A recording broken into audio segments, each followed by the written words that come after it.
어깨 통증일 경우 혼자서 직각으로 팔을 들어 올릴 수 있느냐 없느냐에 따라서 질환 구분이 가능한데요. 네. 척추 질환도 어느 정도 자가 진단이 가능한 걸로 알고 있거든요. 질환별로 어떤 특징이 있는지 정리 한번 부탁드리겠습니다. 우선 허리나 목 디스크 환자분들에 있어서 이제 대부분의 환자들이 허리에 있어서는 엉덩이 통증, 그리고 목 디스크에 있어서는 어깨 및 견갑골 통증이 동반되고 있는데, 이러한 것들이 과연 정말 어깨나 견갑골, 엉치에 문제가 있는 건지 아니면 허리에 병이 있는 건지에 우선 감별이 필요할 것 같은데요.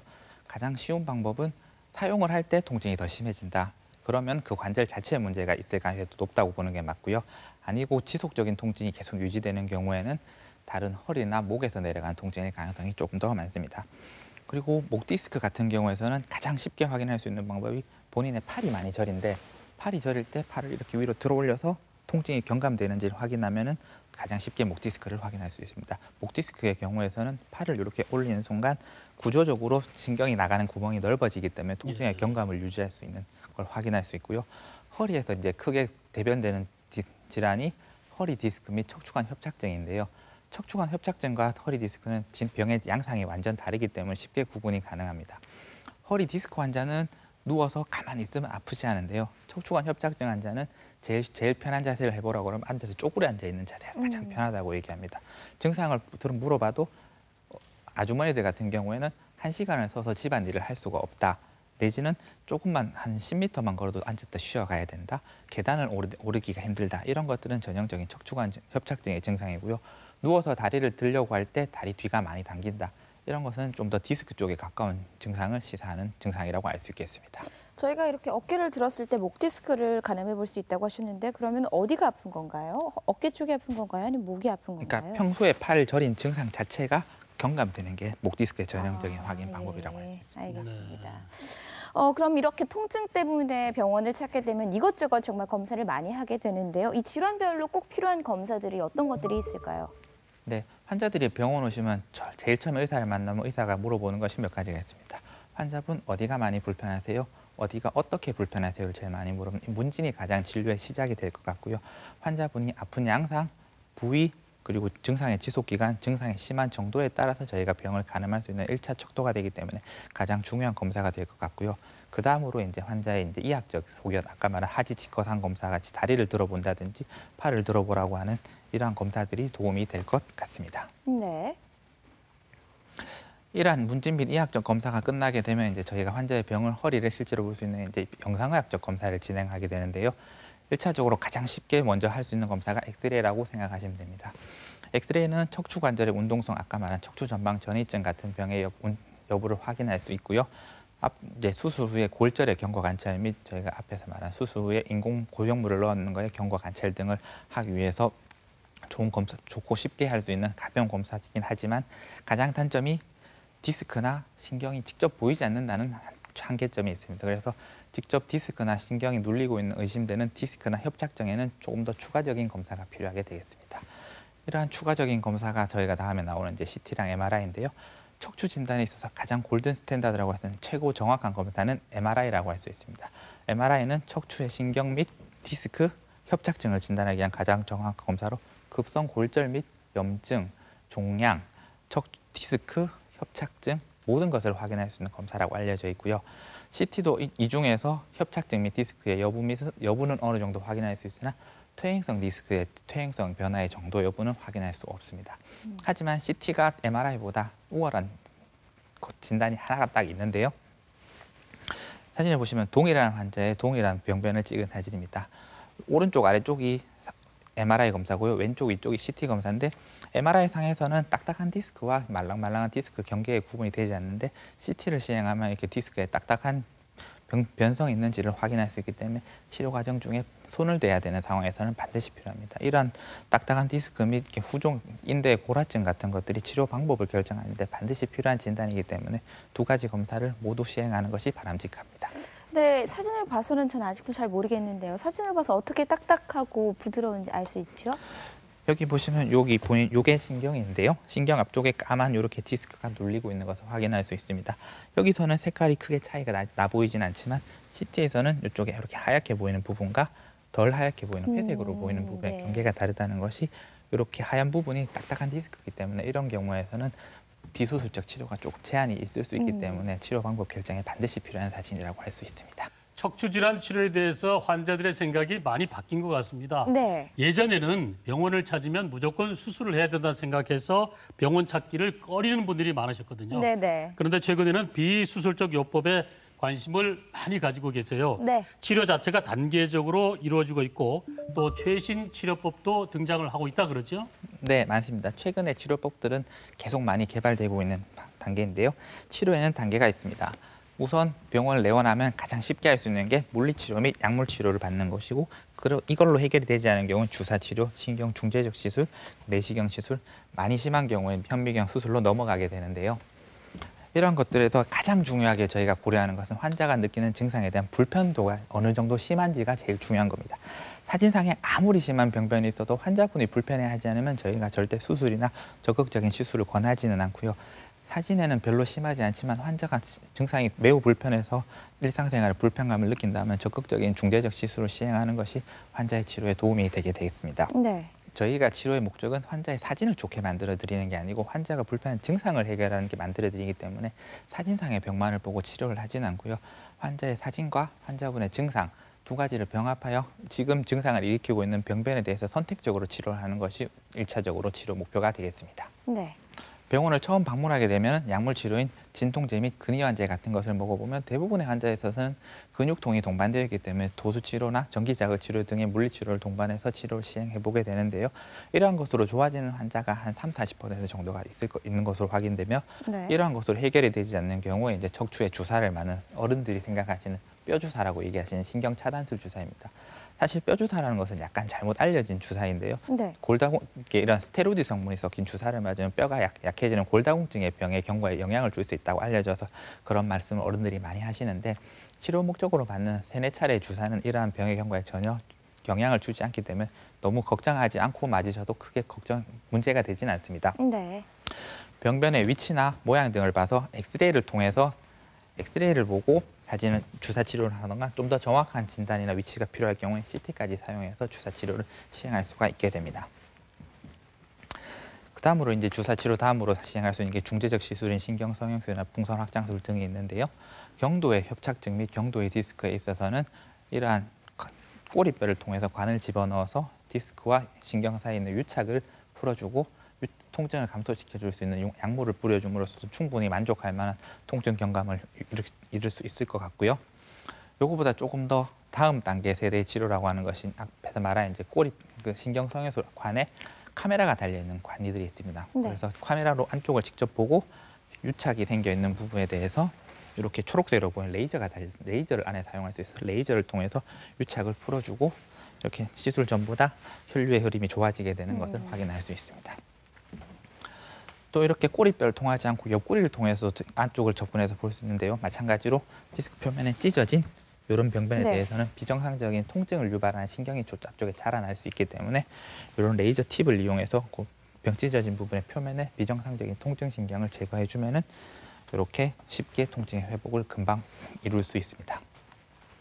최근에 이제 예전에는 척추관 협착증은 풍선 확장술을 조금 더 많이 시행했는데 풍선 확장술 같은 경우에는 추간판이나 이렇게 뒤쪽에 있는 황색 인대를 직접 제거할 수 없기 때문에 그냥 약물만 뿌려주는 게 주된 치료였는데 최근에는 이제 직접 이렇게 집게 같은 걸 넣어서 한쪽에 뒤쪽에 있는 척추에 있는 두꺼워진 인대를 제거하여 조금 더 나은 효과를 볼 수 있는 척추관 성형술 같은 치료도 개발되어서 시행되고 있는 중입니다. 그리고 이제 가장 많은 질환인 디스크에 대해서는 내시경이라는 기술이 많이 발달되어서 지금은 디스크 중에서 열에 한 8 정도는 수술 없이도 충분히 감압을 하고 직접적으로 디스크를 제거할 수 있는 시대가 오고 있는 것 같습니다. 네. 저 중간에 사진이 내시경인가요? 네. 이거는 저희가 내시경으로 안쪽을 보는 거 아니고 내시경으로 저희가 원하는 집게가 어디쯤 가서 지금 디스크를 찝고 있는지 엑스레이 같은 것에 도움을 받으면 저희가 위치를 정확하게 확인할 수 있기 때문에 안전하게 치료를 시행할 수 있습니다. 네, 이 열의 9은 다 이 내시경으로 한다고 하니까 내시경에 대해서 좀 더 잘 알아봐야 될 것 같은데요. 이 내시경 치료가 생기고 나서 척추 질환 치료 환경이 조금 더 달라졌다고 볼 수 있을 것 같은데 이 내시경 치료의 장점이나 또 이 치료를 받은 환자들의 만족도는 어느 정도 될까요? 예전에는 척추관 안쪽을 보고 싶으면 무조건 뒤쪽에 있는 뼈를 뜯어내고 인대를 제거해서 보는 방법밖에 없었는데 한 30여 년 전쯤에 이제 이러한 기술이 발전되는데요. 옆구리를 통해서 들어가도 신경을 건드리지 않고 안전하게 들어갈 수 있는 길이 그때 발견되었기 때문에 그때부터 시작되어 진행되고 있고요. 내시경이라 하면 처음에는 이제 그렇기 때문에 초창기만 해도 이제 위아래로 흘러내린 게 많거나 심한 디스크에서는 시행을 하지 못하고 아주 단순한 디스크만 시행할 수 있었으나 최근에 내시경 장비 및 기술들이 많이 발달해서 위아래로 흘러내린 디스크 및 신경관 바깥쪽으로 터진 디스크에 대해서도 충분히 시술이 가능한 상태가 되었고요.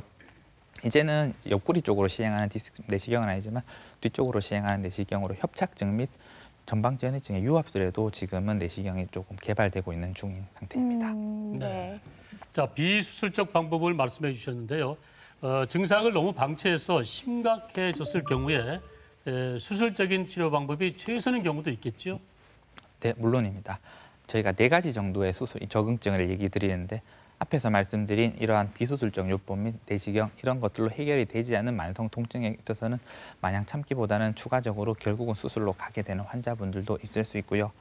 이러한 보존적 요법이나 이런 것 없이 바로 수술적 치료를 고려해야 되는 상황도 분명히 있습니다. 첫 번째가 운동신경의 마비입니다. 내원하시는 분들이 발목에 힘이 들어가지 않아요. 주먹에 힘이 들어가지 않아요. 팔을 못 들어 올리겠어요. 이런 운동신경의 마비가 있는 경우에서는 빠른 감압 수술이 필요한 상태입니다. 눌려있는 시간이 길어지면 길어질수록 신경이 회복되는 데 걸리는 속도가 많이 늦고 시간이 많이 걸리기 때문에 이러한 마비 증상이 있을 때는 반드시 빠른 치유가 필요한 것 같고요. 두 번째도 일종의 마비인데 대소변에 장애가 있는 환자분들이 생기는 경우가 있습니다. 디스크가 4번, 5번 내지는 제일 밑에 디스크 5가지 허리 디스크 중에 제일 밑에 아래쪽 디스크 쪽에 탈이 나는 경우에는 허리 디스크가 심하게 신경을 눌러서 대소변을 장애가 생기는 경우가 있습니다. 항문에 괄약근에 힘이 들어가지 않는다 내지는 소변이 원하지 않는데 계속 나온다. 이런 증상이 있어서는 반드시 48시간 이내에 수술을 받는 것을 권장하고 있습니다. 세 번째는 이러한 통증, 마비는 없으나 극심한 통증으로 어떠한 자세로 취할 수 없고 환자가 누워서 꼼짝도 할 수 없는 경우에서는 적극적인 보존적인 요법을 시행하는 것보다는 빠른 감압 수술을 시행하는 것이 증상의 호전에 조금 더 빠른 경과를 볼 수 있을 것 같습니다. 네. 네, 척추질환 수술 환자 중에 100명 중에 13명 정도는요. 다시 재수술을 받는다고 하는데요. 네. 보통은 디스크 재수술을 받는데 이게 다시 재발돼서 그렇다고 하는데 이 수술 이후에 다시 재발되는 이유는 뭔지 또 이 재발 이후에 받는 치료의 효과가 어느 정도로 좋은지 좀 궁금하거든요.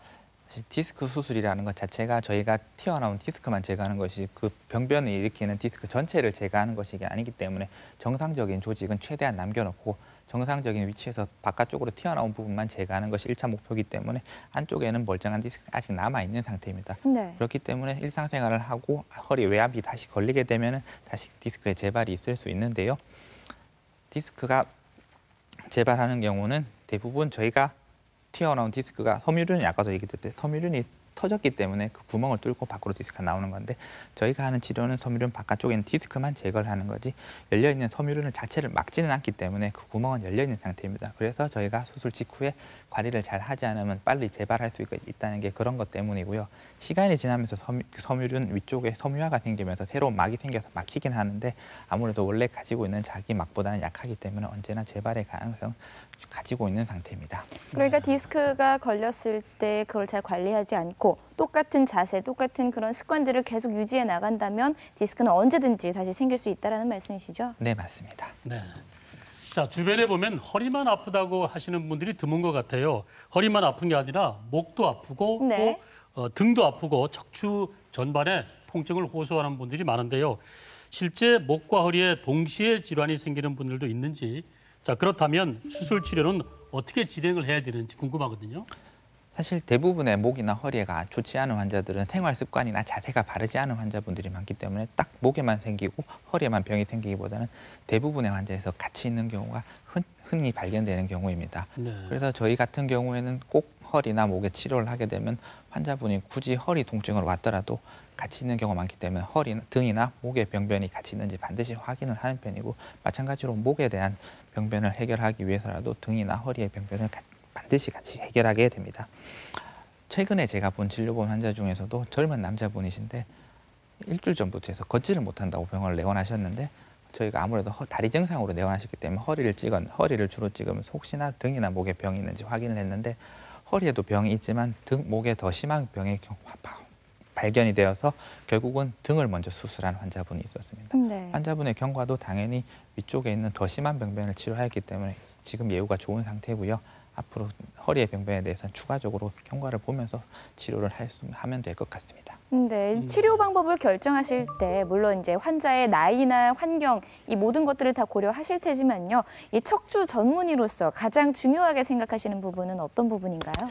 아무래도 아직도 환자분들이 허리에 손댄다는 것에 대한 거부감도 굉장히 많고 수술은 하지 않아도 되면 하지 않는 게 좋다는 것은 모든 척추를 보는 의사가 동의를 할 겁니다. 네. 하지만 급성 통증에 대해서 운동을 한다고 해서 튀어나온 디스크나 좁아진 척추관이 넓어지거나 디스크가 없어지거나 하지는 않기 때문에 급성기 통증을 운동으로 해결하는 것은 조금 어려울 것 같고요. 수술하지 않아도 해결이 되는 병에 대해서는 저희도 당연히 수술을 하지 않습니다. 네. 하지만 수술하지 않고는 해결이 되지 않는 앞에서 이야기 드렸던 마비나 대소변 장애 이런 것들에 대해서는 반드시 수술을 하시는 게 필요할 것 같고요.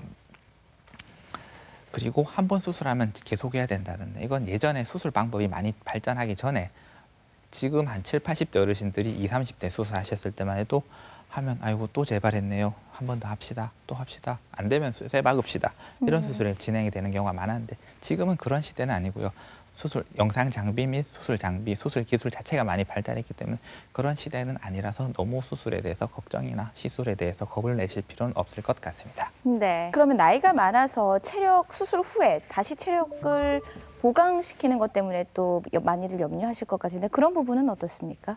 최근에는 수술 시간이 많이 짧아지고 연세가 많으신 분들 같은 경우는 저희가 수술 범위를 최소화해서 가장 극심한 통증만 일부라도 해결하더라고 해서 수술 시간을 짧게 차라리 짧게 2번 나눠서 병변에 대해서 선택적인 치료를 하는 것이 많이 발달되어 있기 때문에 지금은 마취 시간이 길어서 아이고 하고 체력이 죽나서 어르신이 못 일어날까 이런 시대는 걱정 안 하셔도 될 것 같습니다. 네, 알겠습니다. 자, 송혜 씨, 우리 역도 경기 가끔 보셨나요? 네, 올림픽 때 선수- 좀 많이 보였을 것 네, 같은데요. 역도 선수들이 무대에 올라갈 때, 경기장에 올라갈 때 벨트 하잖아요. 넓은 네, 벨트. 이게 네. 리프팅 벨트라고 합니다. 역도 선수들이 역기를 들어 올릴 때 허리가 다치지 않도록 하기 위해서 드는 건데요. 우리 몸에도 리프팅 벨트 역할을 하는 부분이 있다고 하죠? 네, 맞습니다. 그 복부를요, 위아래 그리고 옆면을 감싸주는 이 코어 근육이 바로 그 역할을 한다고 하는데요. 이 코어 근육을 잘 발달시키는 것도 이 척추 건강에 도움이 되겠죠?